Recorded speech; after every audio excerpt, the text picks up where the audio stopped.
Barthakur, founder and chairman, Globally Managed Services, to kindly join us on the dais.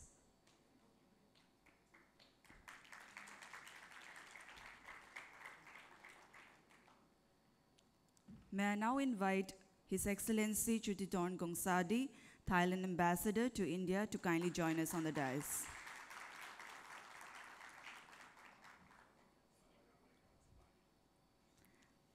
May I now invite Mr. Yash Gandhi, Senior Investment Specialist, Invest India, to join us on the stage.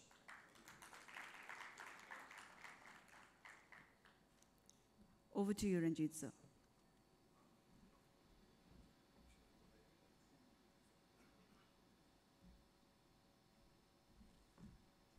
Morning, girls, boys, ladies and gentlemen. I'm very enthused primarily because the youth of Asia sort of are addressing this. It makes me feel young and reminds me of all my travels. And I visited all your countries in some form or the other, and I still have very much sort of linkages there. Welcome, Ambassador, and welcome, Yash. I do hope that we'll make it an interactive session. But before that, I just thought I'll play a small video about Northeast India, welcoming you once again.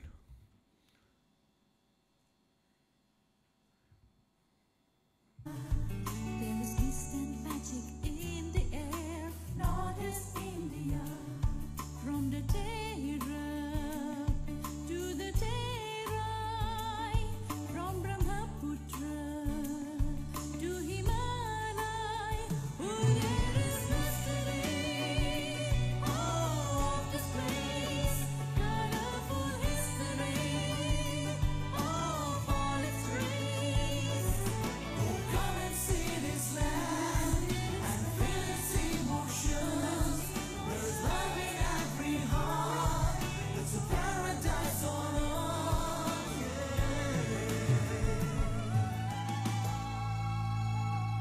Northeast India.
Well, I hope that gives you a good idea that the first investments that we need to make is in the culture of the place. And I think every presentation that you made, I think there's a bit of all of you in here, and there's a bit of all of us from Northeast India in you. So that's really fantastic. So I think our starting is a very easy one. I think before I open up the discussion to panels, I just wanted to show you two important slides which will make the connectivity issue for the future, because you are the future and it is us that were the past. But a little bit of history will help you to understand that this land was actually a united land before 1947. So can I have slide 1?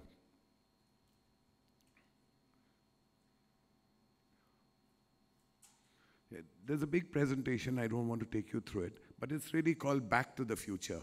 In 1947, if you really look at that entire area, the massive geopolitical changes of 1947 made us actually constrict. Otherwise, before that, right from Nepal, right through Thailand, it was one big trading, cultural, and ecological zone. So I really think, I don't want to take away from what my other panelists have to say, but there are three fundamentals that all you young people must understand. There is agroforestry, is all endemic to this entire region. 2 is tourism, as all of you all have resonated. And the 3rd is connectivity.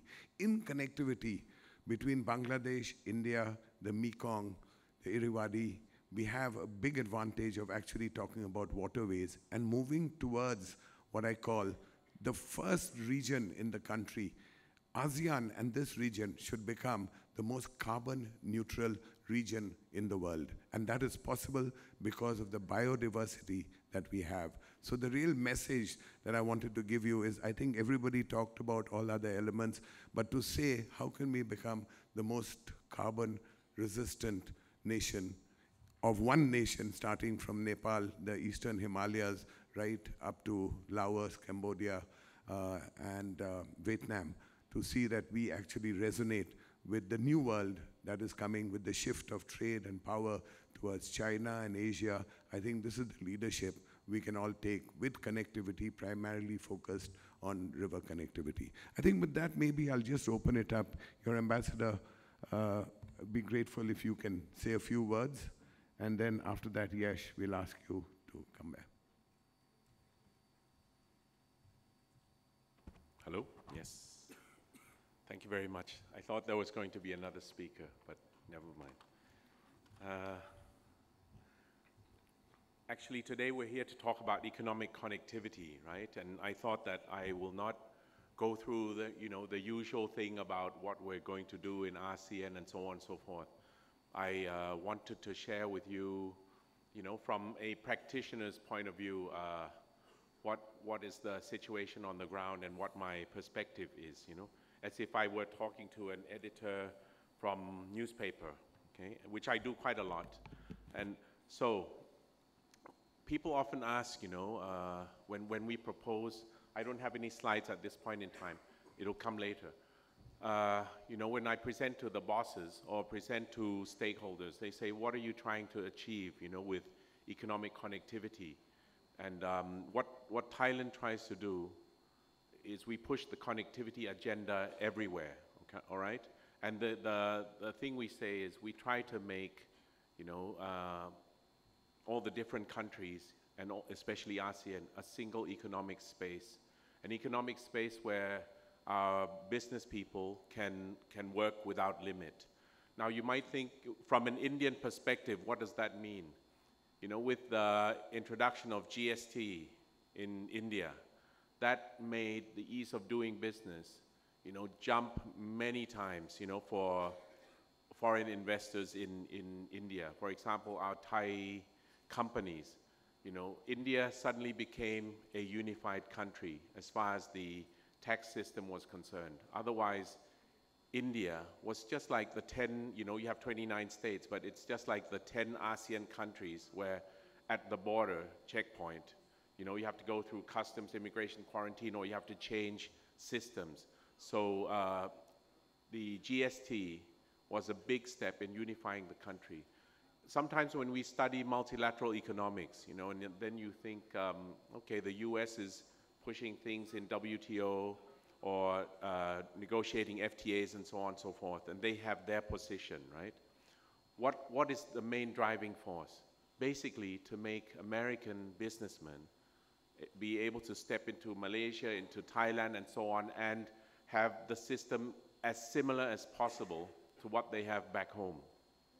So this is what we're trying to do with economic connectivity.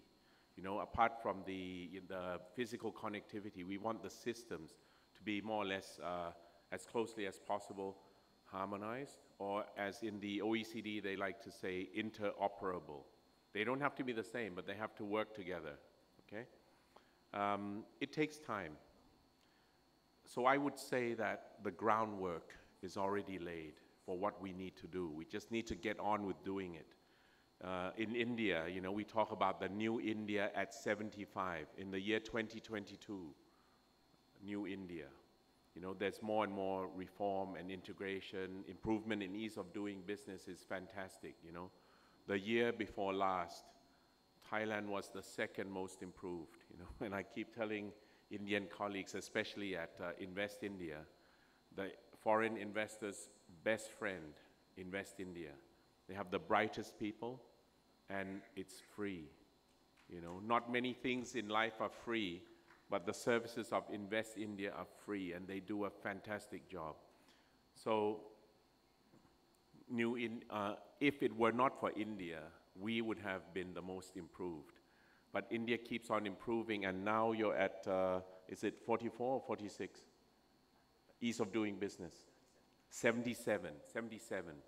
And we are at 26. But actually, it's not that difficult for the other members that are around, you know. I discovered a few years ago that, okay, you try your best, right? You compete against yourself. But actually, if you go for tuition, you can score better. So we, like India and some others, we started going to IMD, we went to, you know, all the consultants and asked for advice, you know, on how to better reform ourselves, including OECD and so on and so forth. So that's how you do to improve. Now, for the ASEAN, we have the ASEAN Economic Community set within the ASEAN community. There have been reams and reams of instructions and what we need to do. We just need to get on with it, okay? So people used to ask, you know, what is your vision of ASEAN? You know, they don't understand, you know, all this integration and so on and so forth, okay? So I said, think of the EU, okay? And then they say, oh, do we want to have a single currency? I said, okay, we don't have to do everything that they do, okay? Perhaps we won't have a single currency, but think of the EU. And think of a European citizen, you know.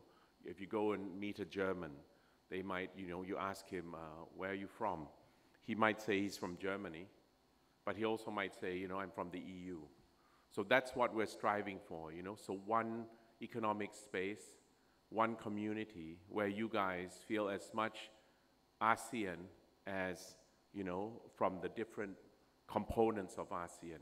Like in your own countries where you say you have different ethnic groups and so on and so forth. So that's what we're aiming for. Single economic space, single community. Now, what are the challenges to integration? I think you'll find nowadays it's economic nationalism. A lot of people, I wanted to say a lot of people love their countries. Let's say everyone loves their country. But sometimes, or like you love your children or your parents love you, but you can also do it in the wrong way. I'm sensing, you know, a rise of economic nationalism and return of protectionism. That I think by now, you know, people should be able to see what is good in the long run. And that beggar thy neighbor, protectionism, protecting domestic industries is not always, I mean, in the long run, it's not the right way to do it. So what we're having to do now is we're having to fight against such waves, you know, of economic nationalism. Politicians, they have to look after their people, okay? Mr. Trump came in because he reached out to, I don't know if it's majority, or I suppose majority of American population that felt that they were left behind, you know, in this economic rise. One thing that is true of economic rise is that the gap between rich and poor is larger.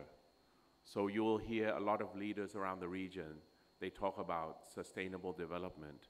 But one element of sustainable development is also leaving nobody behind, okay? So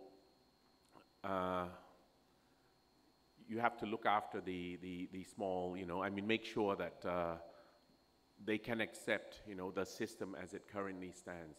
Because if you don't look after everyone, people may come out into the streets, as they do around the world.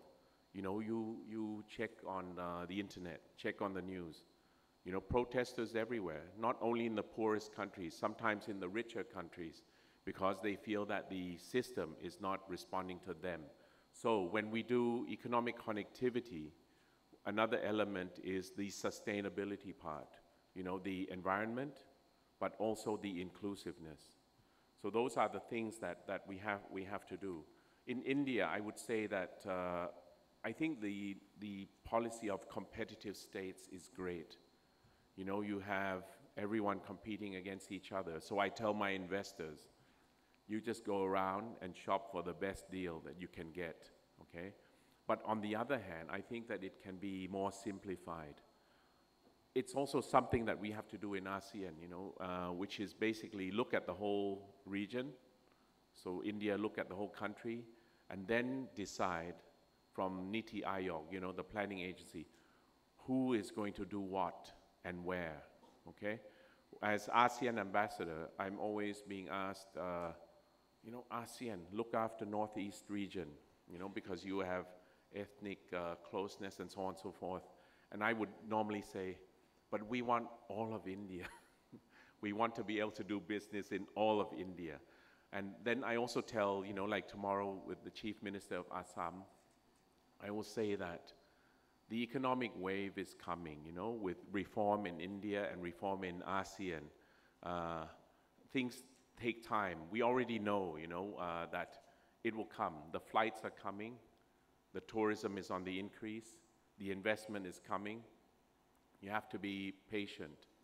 And, you know, with the roads and so on, that's hardware connectivity. You have to do the software connectivity as well. I see a colleague from Laos, you know. I took the ASEAN foreign ministers on a road trip from Thailand to China on Route 3A.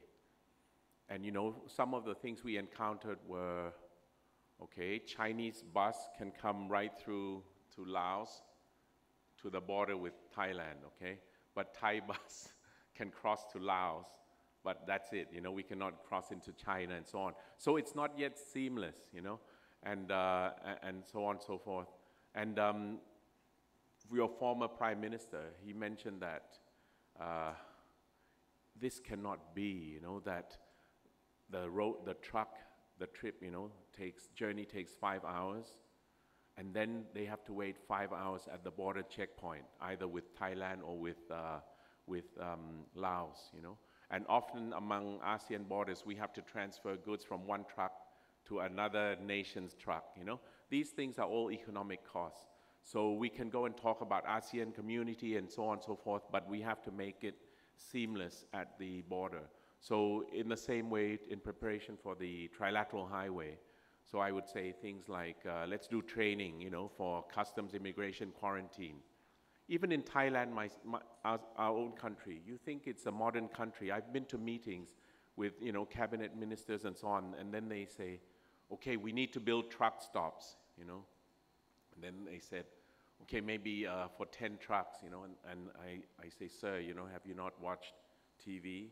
You look at the American truck stops, hundreds, you know, and you can fix the truck, you can stay, you can, you know, even, you know, soup up the engine or whatever, you know, it's like a little city. So sometimes it takes time for people to adjust. In ASEAN, we had something called the single window, okay? Applying to, like, instead of 40 desks, you have one portal. That was supposed to be achieved by 2005, when I did trade facilitation agreement negotiations in WTO. So Thailand proposed, for single window. Because I knew that, I thought naively, that since we agreed in ASEAN to do by 2005, then we can do it in WTO by 2005 plus a few years. Now, 2019, we're still to complete ASEAN single window. I mean, all 10. See, so sometimes you have to be a little bit patient, okay? But everything that needs to be thought is already on paper, okay? We don't yet have ASEAN passport, ASEAN visa, or so on and so forth. But anyway, now, the next, what do we need to do? I hope some of you have heard of Regional Comprehensive Economic Partnership, RCEP, okay? And that's the FTA between ASEAN and the six dialogue partners, which includes India. We made a lot of progress with India last year, and we're hoping, I mean, the leaders, maybe they should stop saying that they'll try and conclude by such and such a date. It's like the WTO Doha round, people don't say anymore that we will conclude it by such and such a date because you'll just discredit yourself. But we are so close, that if I'm not mistaken, 17 out of 15 areas, or 7 out of 15, that we hope to do it this year, okay? And that will send a positive message to an increasingly protectionist world that there is, room, or there are people that are still doing trade liberalization. Recently, Japan and the EU completed their FTA. Actually, as a Thai policy, we will go for any FTA that we can, because while some markets close, we need to open up others, okay? Because in the end, we are still trading nations. Okay? Let's say there's another ASEAN country that I'll not mention the name, right? So they're trying to come up with their own domestic industry in a certain product. So they've suddenly lifted all their non-tariff barriers. So each piece of our product going to that country now has to pass technical inspection. What happened? We were so worried that our exports would fall. But actually, during that time, the period that it was implemented last year, they went up. So, if you have a good product and the consumers know it, your non-tariff barrier cannot keep the product out. Okay, so actually our market share increased, but it is a nuisance. Okay. The other one is we need to rationalize. I mean, resources are limited, right? And there's so much, could I have the first slide? There's so much duplication going on, in this region. Anyway, what I'm going to talk about is something called this. This is a failure of product design, Have you heard of Mekong Ganga? Okay, this is the Thai version of Mekong Ganga, but it's river in Myanmar, river in Thailand, and Mekong goes through other countries, this is basically CLMTV, Cambodia, Laos, Myanmar, Thailand, Vietnam, okay? I always sell CLMV as the best value real estate in ASEAN. If you wanted to buy land in ASEAN, or you wanted to have a foothold in ASEAN, this is the cheapest at the moment, but it's on the rise. And these countries, except for Thailand, will be the fastest growing countries, in ASEAN. So India needs to get into ASEAN, or if I was talking to others, then I would recommend CLMTV, okay, CLMV. But we just have to tag on to them because we're next to them, and like we tag on to India to secure our future. So anyway, I think this needs to be named something else, okay? But because I asked the Thai colleagues and they don't know either. Anyway, so next. My point is that, there's so many regional cooperation frameworks, all on this side. you know, Greater Mekong Sub-Region, Asia Cooperation Dialogue, Indian Ocean Rim, BIMSTEC, IMTGT, which was mentioned before, okay? And that takes up a lot of resources, and there's a lot of duplication. Now, talking about CLMV alone, on this side, you have 5 frameworks. MLC, Mekong Lan Chang, that's led by China. Mekong Ganga, led by India. Mekong Japan, obvious, good name. LMI, Lower Mekong Initiative, led by US. And then Mekong ROC, Mekong Korea, okay? And of course you have Belt Road Initiative, Free and Open Indo-Pacific, okay? Next. That's a lot of resources, basically working on this area. CLMV and Thailand is there, okay? So what we want to do is to synergize all the resources, okay? So that I used to do this, you know, when I was in Thailand, and I didn't mind, you know, flying to Japan, to Korea, here, there, and everywhere, and it's like here, they pay for the airfare. Then one day at one of the meetings, you know, it's called Friends of the Lower Mekong, they sat down, and they said, what would you guys like to see from us? So I said, I'd like to see all of you guys sit around at the same table, you know, and so that we can reduce the travel time and the time wastage and resource wastage. So this was mentioned in the presentation by Laos already. You know, India will be able to connect right to east coast of Vietnam, okay? One thing I will admit that we are a little bit afraid relating to trilateral highway is that India is very advanced, you know.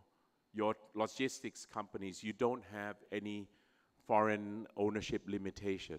So it can be 100% owned. So all of the 4 major companies, DHL, UPS, and so on, they're in India. And if we open up from Delhi to Bangkok, we're very scared that our domestic industry will be wiped out, okay? So that is one sticking point. I've mentioned it in the newspapers as well. Anyway, next. So what Thailand is about to do in either February this month or at the latest March is to ask, I mean, we've done this master plan. We put everything into one place, okay? Next. Yep. So what does it do? It brings all of the frameworks into one, and we aim to minimize duplicity and intra-competitiveness, prioritizing projects. This is not new, you know, we do it in APEC. So in APEC, we have a handbook of all the projects, you know, in the APEC region that you can choose. You know, you can do it PPP or whatever. So this is what we want to do with the CLMV, part of ASEAN. Aiming at connectivity, human resources development, sustainability. Okay, next.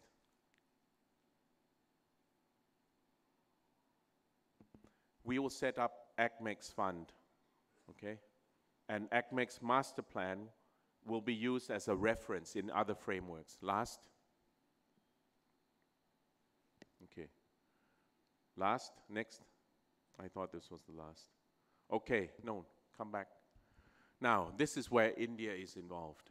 So all of those countries that had frameworks, China, Japan, Korea, USA, India, Australia, will join as the first batch of development partners to CLMV, okay? Identify, support specific areas of interest. You know, India could do trilateral highway and so on, and then make contributions. Japan has already said okay.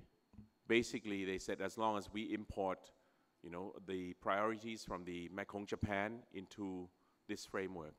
The others are okay, so we're waiting for India. So this is just the latest news that I'd like to share with you in terms of what we're doing on connectivity, economic connectivity. Thank you very much, and keep working.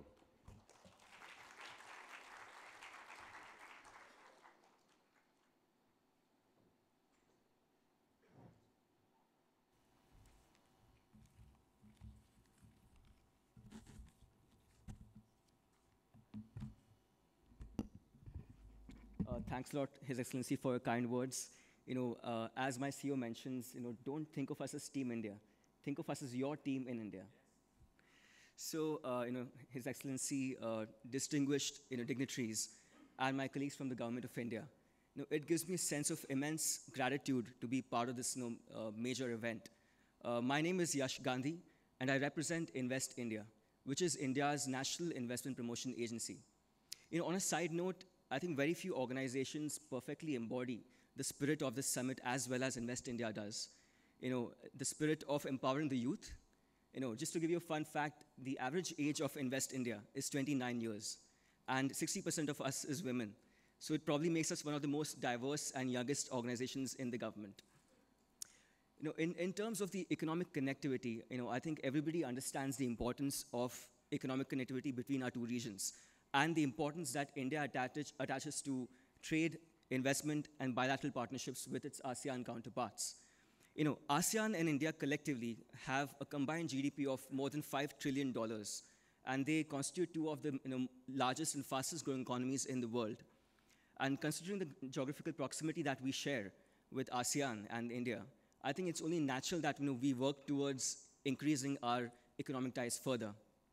If you look closely at some of the initiatives that the Government of India, under the leadership of our Honorable Prime Minister Shri Modi, has taken, most of them have been aimed at increasing cooperation with other countries, and in that the ASEAN region especially holds a very special place in terms of India's Act East policy.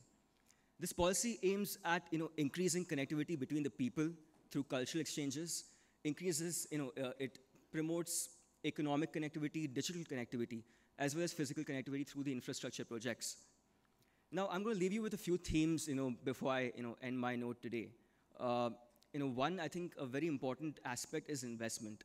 And, a few years back, Mr. Modi obviously, came up with the Make in India initiative. And Invest India is the operational arm for Make in India. So over the last few years, we've been working tirelessly with a lot of foreign companies, including the ones from Thailand as well. And we've helped them, with pro bono services like market opportunity assessment, with policy advocacy, policy advisory, as well as location identification. Now, just to give you some numbers, from the ASEAN perspective, we've received over the last 4 years around 180 investment queries through the Make in India query portal. And most of them are investment related. So you can sense there's a lot of interest from that region to invest in the country and vice versa as well. Sectors such as food processing, auto, financial services, logistics. These are some of the major sectors where we are seeing a lot of interest. And as we speak, we are currently working with more than 35 companies from the ASEAN region with an indicative investment of around $13 billion. That's a very huge number. In fact, just to give you a perspective, in the last, since 2000, we've received around $77 billion in FDI from ASEAN. And currently, we're already working at $13 billion. That just shows the immense potential that there is between India and the ASEAN regions. Now, just to give you a few learnings about how we have, and what we've engaged with some of the other countries, I think, some mechanisms like the fast track mechanism, which we have with some countries like UK and Germany, which essentially allows some major issues which are hindering the investment process to be identified and and expedited enough to make sure that these are addressed in a very timely fashion. If we can have such mechanisms all across Asia as well, that will go a long way in increasing our ties. We have been holding a lot of roundtables, issue-focused roundtables where we have very well-defined outcomes that we're expecting. And we've also held the CEO forums in other countries where we invite CEOs from different, from the two countries to talk about their experiences in those countries and some of the issues that they're facing. So a lot more can be done, from the investment perspective as well. One special, unique initiative that I'd like to talk about is the India Investment Grid, which is an initiative by the DIPP, Invest India. Now, the India Investment Grid is essentially a portal where, which allows potential investors to search and identify investable projects across sectors and across the country. So say if today if you're a Thai investor looking to invest in the auto sector, you can just go on the portal, put a filter for auto, look at the size that you want to invest in, probably even the state that, where you want to invest in. And you will get a list of all projects which you can invest. So I'll urge all of you to probably spread this back home and use this extensively. The other theme I'd like to talk about is the creation of regional value chains. Now, there are global value chains as well. For example, Apple. So Apple ideates in the US, it manufactures all across the world, and eventually it assembles in China. This is an example of a global value chain. But I think the need of the hour, from our perspective, would be to sort of have more regional value chains with ASEAN, because we share a lot of common values, a lot of cultural synergies that we have, which we can benefit from. India and ASEAN have a lot of complementarities in the way, in our value chains. Just for example, many sectors like leather, textiles, food processing, agriculture, auto. These have a lot of similarities and complementarities between India and ASEAN. For example, India today is the largest producer of food grains in the world. It's the second largest producer of dairy products. And again, there's a lot of demand in the ASEAN regions as well. So we can work towards probably having a more collaborative effort in creating this value chain. You look at specifically with respect to R&D. India today is one of the leading hubs of design, engineering, and R&D. And in fact, an interesting fact is India probably has the most number of R&D centers for tech MNCs outside their own home countries. So, and R&D, again, is a very critical aspect of any value chain. So if there's more collaboration on the R&D front as well, that will, again, go a long way. The third theme I'd like to talk about is more cooperation in the MSME sector. And it sort of ties in with the earlier point that I made. Look, for India and ASEAN, it's a huge MSME market. We, in India itself, we have around 45 million MSMEs with more than, which contribute towards 45% of the export of India, 40% of the manufacturing output. So I think there's a lot which we need to do and benefit from each other's MSME experiences. If we can have a formal agreement between the governments to have more knowledge sharing and capacity building, and trying to understand the strengths, weaknesses, and the market opportunities for each of those sectors in both countries, that will be a very beneficial aspect. We in fact have similar pacts. Recently we signed a couple of them, one with Morocco, one with Russia. So there's, again, it's a very important segment for the Indian government as well. Now the fourth theme is startups. I think this really holds the key to greater economic engagement. India today is the second largest hub for startups in the world in terms of the number of startups. We, in fact, have 4 new startups that sprout every single day. Around 20,000 startups in total, which have a combined market value of $50 billion. So, again, and India is a population of 1.3 billion. It's only going to keep increasing. By 2025, the work population for India would be around 850 million people. And the government understands and recognizes that there's going to be a lot of initiative and effort which will go into job creation and skilling. So this is one area where we've also been working very hard on. So in fact, Startup India is again an initiative of Invest India. One of the activities that we've been doing very, very effectively is to sort of also help connect the Indian startup ecosystem with the global startup ecosystem. Now, this has been done through various engagement models. For example, in Singapore, we have the India-Singapore Entrepreneurship Bridge, which is like a digital platform which helps connect entrepreneurs, founders, and startups in both countries to collaborate on capacity building, in networking opportunities, and just exchange of knowledge sharing. We have similar programs with Portugal, with Sweden. And one interesting event that we organized last year was the ASEAN-India Grand Challenge, where what we did was we invited companies and startups from the ASEAN region to come up with commercially viable solutions to solve some of India's key problems. So problems in the areas of IoT and smart cities, digital health, fintech and financial inclusion, education, and the list just goes on. So we had a lot of interest coming from there, and I think this is like how we can benefit from each other's expertise. The fifth one, I think, and I like to make this the last one, is the role of the services sector in both economies. I think the role of services sector cannot be overemphasized. We have the services sector, which sort of also fuels into the manufacturing and agricultural output, because it sort of enables and facilitates that aspect. So unless we really focus on the services sector, we can't really go on and come out with initiatives in the other two sectors. So you have places, again, R&D services, IT services, financial services, some of the areas where we can collaborate. And I think the more effort we put in the services aspect, the more we can get out of these two, industrial and manufacturing sectors. So just to conclude with, I think, I'd again urge you all to, benefit from Invest India's help. And if at all you have any questions, please feel free to, reach out to me later. I'll be happy to help. Thanks.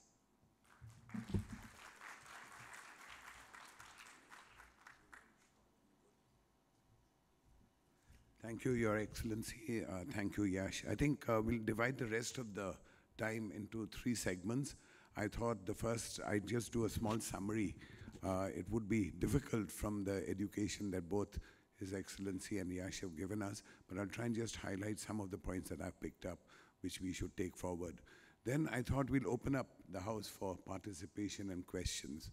And then lastly, I do have some concluding remarks in a presentation which I had created, but didn't want to show it given the youth power that was coming, and therefore switched to the first video that I showed you.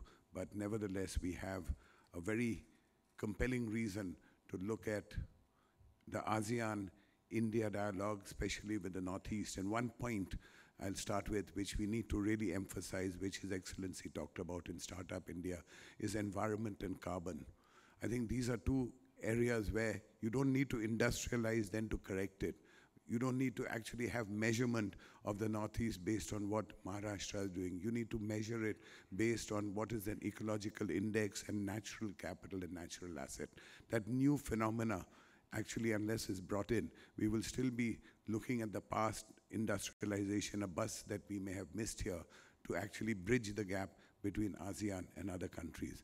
I think the SDGs do serve a great purpose, and there's been a lot of dialogue and delivery in this aspect. But just coming back, I think, to the highlights, I think His Excellency made fantastic points about the changing world and this whole bipolarism, or the world in which actually people are becoming more country-centric, while the world economic order, which was globalization, seems to have got challenged, if not failed. There are 3 or 4 concentric geopolitical movements that are happening. One is the US movement, one is the breakup and challenges around Europe. The third is the Russian movement. The next is the Japan-China and the China-Asia and the China-world dialogue. And then you've got the countries like India, who are actually sitting next to China, growing very fast, meaning also getting to number 2 and number 3 position, trying to take a role. And then you've got the whole issue of India and Africa. So if you really look at it, Australia fits in somewhere there. These 5, 6 geopolitical movements seem to be indicating there's a big, big opportunity for the ASEAN countries along with India. To me, I'm making a difference because the Northeast, which actually did miss the industrial bus, sitting here and having had 5 connectivity conferences over the last few years, and having actually started a whole new program called the ASEAN Northeast Matters, I think it's very important to understand that we actually pick on 5, 6 areas which are doable and actually are not just talkable. And I think that's really what the minister talked about, actually doing, and not just sort of evangelizing. His experience, His Excellency's experience in both multilateral and bilateral dialogues are quite eminent from what he said, and talked about actually how the fears of actually Indian domination, if the road opens, if Asian Highway 1 opens, the trilateral highway opens. These are all genuine fears that everybody has. And then the new organization that we are actually forming, by which the leadership and delivery on the issue of not just trade, but the issue of some amount of protectionism in this new organization to help the ASEAN India dialogue, I think is really pertinent. Ambassador, Your Excellency, can I ask a few questions maybe, which may be more relevant and highlight the point? I think in your experience over the years, do you feel that there has been much more easing of this dialogue? There's been much more action in the dialogue between India, Northeast, and the ASEAN countries? Sorry, there's no mic there. Oh, is there? Oh, wonderful. Oh, I missed that.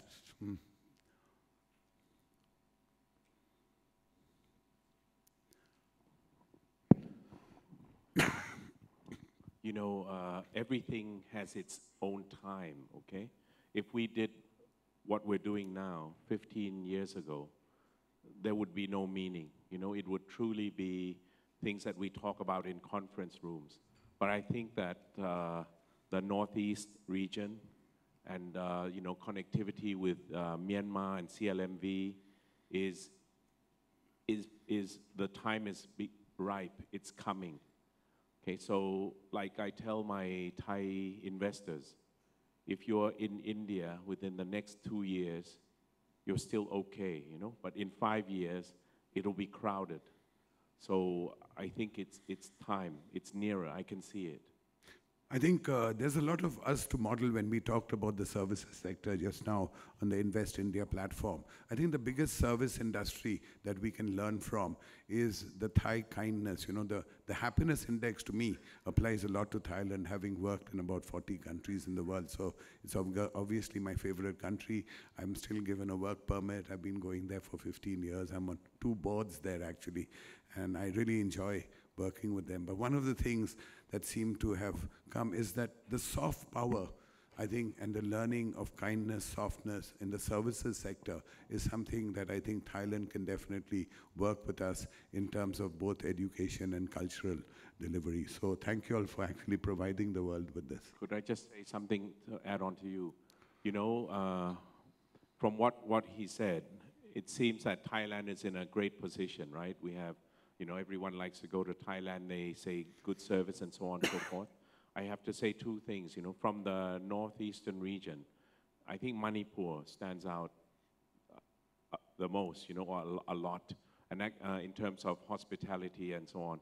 And actually all of the 5-star hotels in Delhi, you ask, you know, the service staff are from Manipur.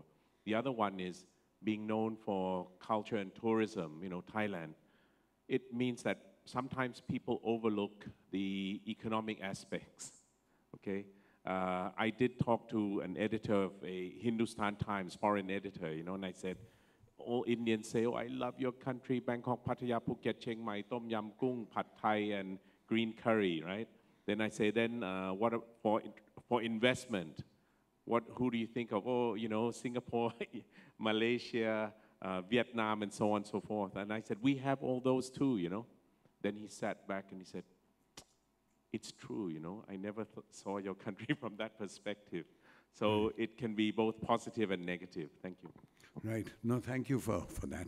Coming to Invest India, I think they've done yeoman service. You could see from the presentation, it was very focused. The framework and components of that were so clear that actually they're leading a revolution. In fact, their entire framework can, I think, in some ways be exported to all the ASEAN countries for them to also gain.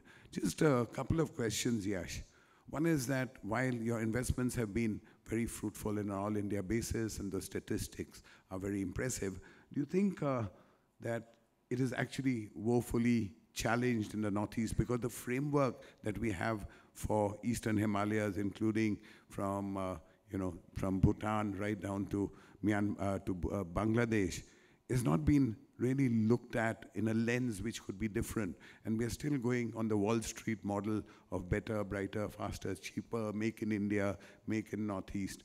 Should it not be different? And you know, to the ambassador's point, if Manipur can be the one providing services in hotels, actually the Northeast is also providing services in healthcare. So healthcare is something, you know, and again, I've been an advisor to 2 of Thailand's most famous hospitals. One is Bumipram and one is the Bangkok hospitals, both of which have been working with, and the chairman is also chairman of Bangkok Airways. He brought Bangkok Airways, actually, he's the first flight that landed in Guwahati in the first regime of Mr. Gogoi in 2003 or 4, Bangkok Airways actually landed with a full group of people here, and they went around. And they gave a very good idea, that part of ASEAN, that why do you need to go for safari to Africa? Why don't you have the Asian safari in the Northeast? So he said, you've got everything. We've got the services, you've got an Asian safari which you can start. Meaning it hasn't happened, but could this something in the tourism sector link Invest India and look at it? Also, I would request you to look at a 1,000-page note, which is actually a 1,000-page note, this Indian bureaucracy. So I'm just saying that could that note be enough and divided up for Indian tourism? It was done for donor by TCS, and it's one of the best notes which connects every village for every bit of tourism in Northeast India. So may I just have your reactions on tourism and Invest? No, I think you've made some very valid points. One of the major benefits that we've had since, in the new regime has been the fact that Prime Minister Modi has focused on a very, big sense of comparative federalism between all the states. So every state is now, fighting with not fighting, but in a more productive way. They are, competing with each other to score well on the ease of doing business parameters. So, well, yes, there's a lot of initiatives that, every state has been taking. Probably there, might be some merit in, looking at some cohorts differently. Because you look at India, we are, growing at a pace of around 7.6% annually. But that growth is not coming from each and every state. You have a certain, number of states which are growing faster, some which are, growing not as high as the others. So probably some, focused initiatives can definitely be taken, from, engaging with the center and those states. And I think tourism is, again, a very, very big example where the Northeast really gains a lot of brownie points. That has largely been a place which has not been very explored. And, on another point with respect to Invest India, we also have, liaised with a lot of state investment promotion agencies. So every, one of us, in fact, has a certain, apart from our sector expertise, we have a certain state that we engage with. For me, it's been Gujarat, but we have a separate dedicated team for the Northeast as well. And what we do, very effectively is we are having these capacity building workshops, every year in conjunction with World Bank, where we, invite all the IPAs over, investment promotion agencies over, and we try to, use our best practices, our knowledge, to try to, get everyone up the curve. And I think something similar has also, is being done with Northeast as well. But yeah, I think a lot more effort needs to be, taken. I agree with you on that. Okay, so that's pretty good. Why don't I open up this for question and answers before I do the summary session? I've got 9 minutes and 41 seconds left. Should we open it up? Yes, sir. Can you just say which country you're from, if that helps? Should I give you a mic? Yeah.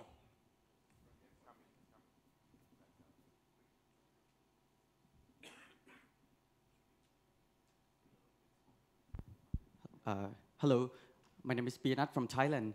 I have a question for Yash.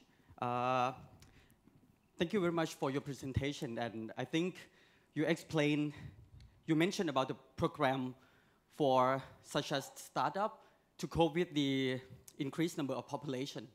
But I have a question for you. What about your opinion or your suggestion about economic development for those countries having problem with the decreased number of population? Like in ASEAN, like Thailand, we also I agree. I think it's, India is sort of blessed with that demographic, which is what is also propelling it, forward. But that same blessing is probably not there for each and every, country. And again, this is where, the India-ASEAN cooperation can help, because, while we are, at home grappling with a certain, X number of issues, and, in your own country, you might be grappling with some other ones. So, and there are startups, which are not only focusing on financial inclusion, but also focusing on other social development aspects as well.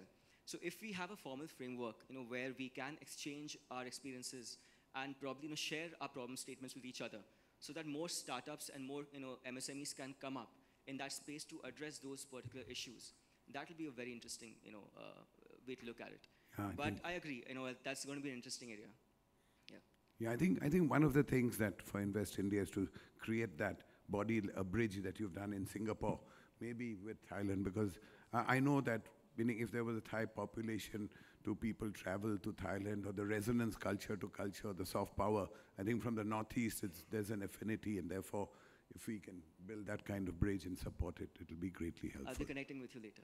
Yeah. Any more questions? Yes, sir. Yeah, my question with the ambassador, you were talking about the EU you were comparing about the ASEAN and the EU. My question is, how you see about the ASEAN nations in the next time, in about 5 to 10 years? Are you going to develop, just like you have a EU1 visa, are you going to develop something like that, ASEAN visa, ASEAN railway, the connecting the nations? And how you think that India will play a role in the developing all these things? First question. And how will you manage the relations with the Chinas and India? And also my second question with Mr. Gandhi. Third question. I'm sorry. No problem. Yeah. But just fast, because there are other people. Sure, There's a lady there. Sure, Other sure. people. Ladies first. Yeah.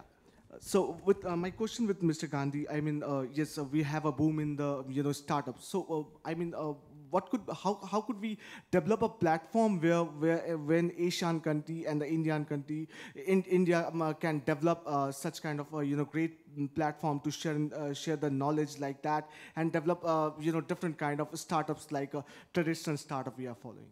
Right. Your Excellency, would you like to go first? Of course.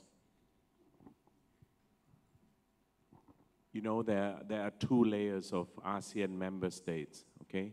The original and then the newer members, which are exactly CLMV. And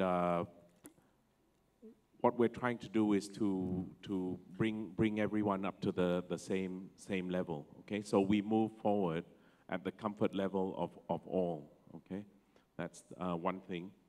So even, the Mekong frameworks of cooperation with, Japan, US, and so on and so forth, that's the purpose, okay? So depends on everyone's comfort level. I don't foresee that, we will be something like the EU, okay? That's just sort of something so that people can see into the future. If you take it to its maximum, what will happen? Okay, just this morning I saw something that they said, oh, the possibility of an ASEAN army is very remote, and I agree. Okay, so it's just something so that people can see into the future. Now, in terms of India is absolutely necessary for our future and everyone's future. Because China is maturing, its growth rates are slowing. Population is aging.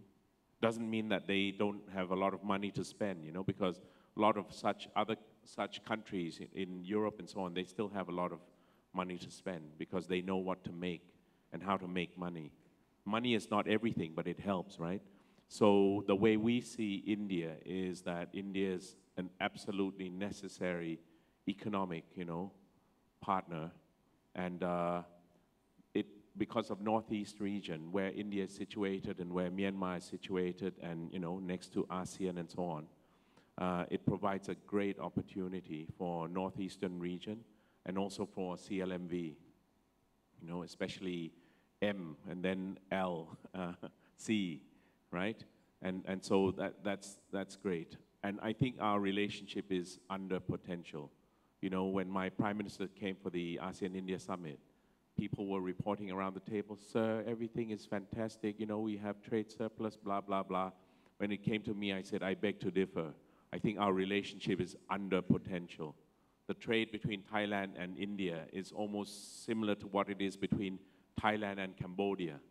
And I don't need to tell you that the size of country or population of Cambodia is different from India, right? So I mean, if we can only do 10 billion between us, we're under potential. Now coming to China and India, and why not add China, Pakistan, and so on and so forth. One of the strengths of ASEAN is that we can talk to anyone. And one of the Thai proposals, there's ASEAN plus US, ASEAN plus this and that, my bosses have been dropping this idea many times, is that ASEAN plus 2. So we have been saying if it would help, you know, we can have ASEAN as the interlocutor between China and India. But I don't think, you know, anything seriously negative will happen between the two of you.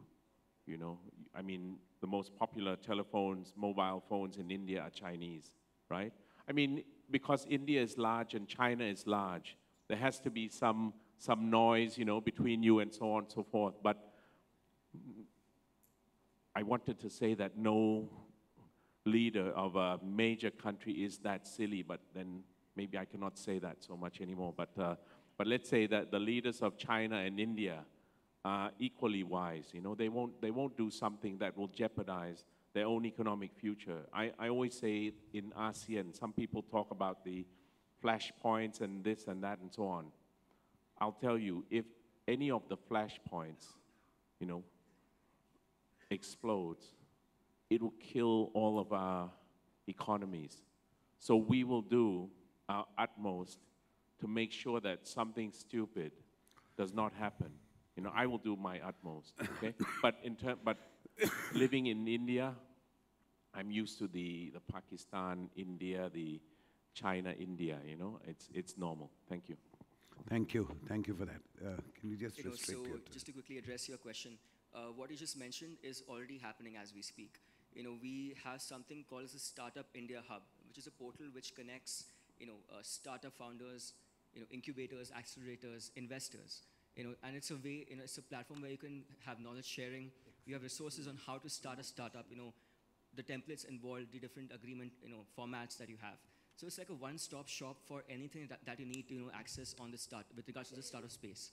And we have, you know, initiatives like the India-Portugal Startup Hub. So what that does is, you know, it feeds into the, you know, startup hub. You know, so Portugal can also access those kind of resources that, you know, we are putting out. And a similar thing is being replicated for Israel, for Sweden as well. So that's already in the progress as we speak. All right. There was a lady who had her hand up. Sorry. That's me. Thank you. Malaysia. Yeah, from Correct. Malaysia. Correct. Okay. EU is not possible. I agree. Even after Brexit, it's made it even more not possible. So fine. But let's look at some fundamental problem.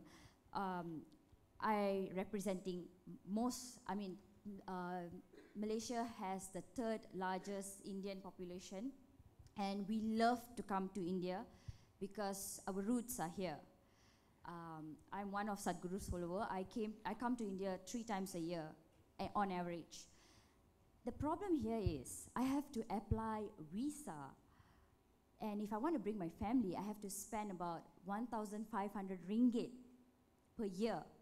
So you just explained, Mr. Yash, just now that India depends a lot on tourism. I'm sure the number would double from 300,000 to 600,000 if visa is abolished. It will make it easier for us to connect to India, to come to India, to invest, to do more than everything else. You know, what I'm trying to say here is the fundamental problem is this. Let's look at what we can do about this. Can we do something about this? Or if there's visa still, I mean, if we still have to apply visa because of the procedures, is it possible if it could be reduced to, you know, because there are so many Malaysians who want to come, but they can't afford the visa. Okay, so now we've got the question. Let me take it. I think one of the outcomes of this conference will be that. I think there are 3, 4 other countries which have also raised it. We'll definitely put it up. I think it's worth doing. There's no loss of real revenue. In fact, there's a gain. So I think this whole visa regime and challenge, I think increasing the world and bringing down those kind of barriers. So I think it definitely. There's another thing I would like to add. Malaysians come here to shop for their weddings, for everything else. So that reduction in visa, you can double up by us investing in everything. We take grains from here, we take our wedding cards from here, we take saris from here. Most of the stuff that I'm going to wear for the next 2 days is from India. Oh, wonderful. Thank you. So I'm sure you would see the benefits. Thank you so much. But I think we, over tea and coffee, will do it. I thought I'll end this whole session by saying that y'all are young and thinking. I just thought I'll play a little video which is really resonates well. Because while India and ASEAN are developing, I think, on a model which is more cars, better, brighter, faster, cheaper, I think we're sort of not addressing the issue of sustainability, and I keep saying it. But there is a city of the future. I've got a 2-minute video which I will just play. And I think with that, if that is your dream, that you can make ASEAN and India like that, that's the future of the world, that's the future of the city, that's the future of rural areas. Can I have that video, please? For the genesis of a new world civilization based on human concern and environmental reclamation. It proposes a holistic social design in which automation and technology would be intelligently integrated to maximize the quality of life rather than simply profits. Undesirable behaviors are products of long exposure to detrimental environments. If we wish to surpass the limitations of our present-day society, such as war, hunger, poverty, and bigotry, we need to make changes and arrange society very differently. Most of our problems today are technical, but we still look for solutions through political means in a monetary system. We have the resources. Money is an interference because it limits our ability and it limits our dreams.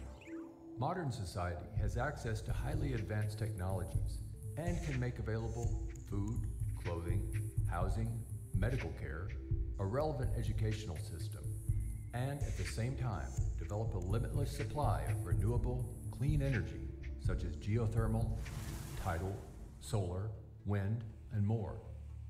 The solutions lie in the intelligent and humane application of science and technology and more appropriate resource management in order to supply goods and services to everyone equitably, enabling the entire global population a very high standard of living. We don't have enough money to accomplish this, but we do have enough resources. If we initiate what Jacques Fresco calls a resource-based economy, this is where all goods and services are available to everyone without money, credit, barter, or servitude of any kind. For this to be attained, all resources must be declared as the common heritage of all the Earth's people. Imagine the possibilities of an unprecedented mobilization of scientific and technical alliances toward problem solving without the interference of money or politics to initiate global unification and restoration. The Venus Project would start with a systems approach to city design using highly effective construction methods, emphasizing the conservation of resources. The first city would be a huge research center, making automated systems for the next city. It would be a place where we would disseminate information as to what sustainability really means for the future. The aim of the city is to constantly maximize existing and future technologies with the sole purpose of enhancing all human life and protecting the environment. The society I'm talking about is global cooperation, where all the nations work toward improving the lot of humankind. Now, why do that? Because the smarter people are, the richer and more secure everybody is. We have the tools at hand to design and build a future that is worthy of the human potential. It is imperative that we continue the process of social experimentation in order to transcend our present limitations and truly create the beginning of a civilized age.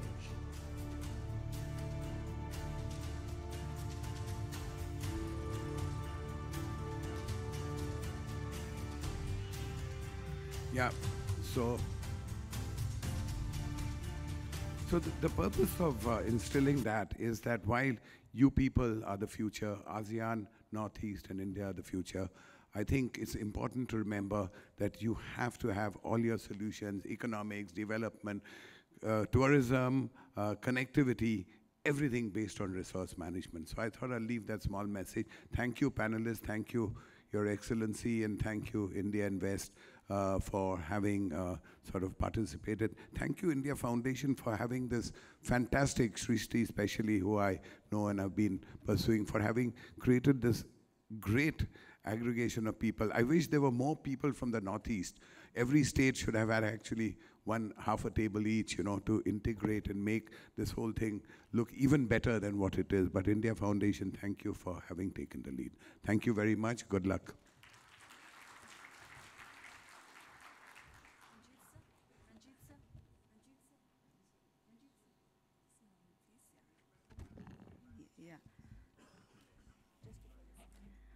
Thank you for this very intriguing and very interesting session on economic connectivity. May I now request the chair to kindly felicitate our esteemed speakers for this session. To His Excellency Chutintorn Gongsakdi, Thailand Ambassador to India.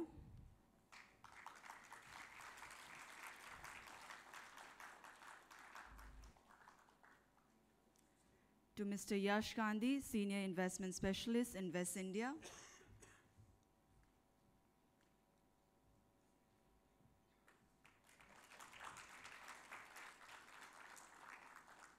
May I request Major General Dhruv C. Katoch, Director, India Foundation, to kindly felicitate our esteemed chair, Mr. Ranjit Barthakur.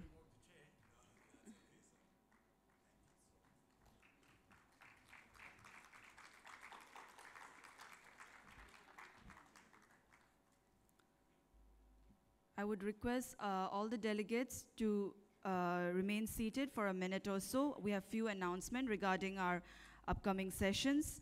The next session, which we begin at 12 o'clock, we have a parallel group discussion 1. We have 3 parallel groups, which is on governance and polity, cultural and historical linkages, entrepreneurship and skill development. Governance and polity, group 1 and group 4 will be in governance and polity, which will be in Rudrasagar Hall, which is right behind this. There will be a signage too. Cultural and historical linkages, group 2 and group 5, which is in Joy Sagar 2. This will be the 2 halls, Joy Sagar 1 and Joy Sagar 2. There will be a partition, so Joy Sagar 2 will be cultural and historical linkages, group 2 and 5. Group 3 and 6 will be here in the main Joy Sagar, entrepreneurship and skill development. So just for the information again, I'll repeat, Rudrasagar, governance and polity, group 1 and group 4. Joy Sagar 2, cultural and historical linkages, group 2 and group 5. Joy Sagar, group 3 and 6 on entrepreneurship and skill development. And I kindly request all the delegates, both the ASEAN and the Indian delegates, to participate actively in these group discussions. Please carry your belongings to whichever sessions you are getting into, and look forward to further more fruitful discussions. We reassemble at 12 then. We break for tea at the moment. Thank you all.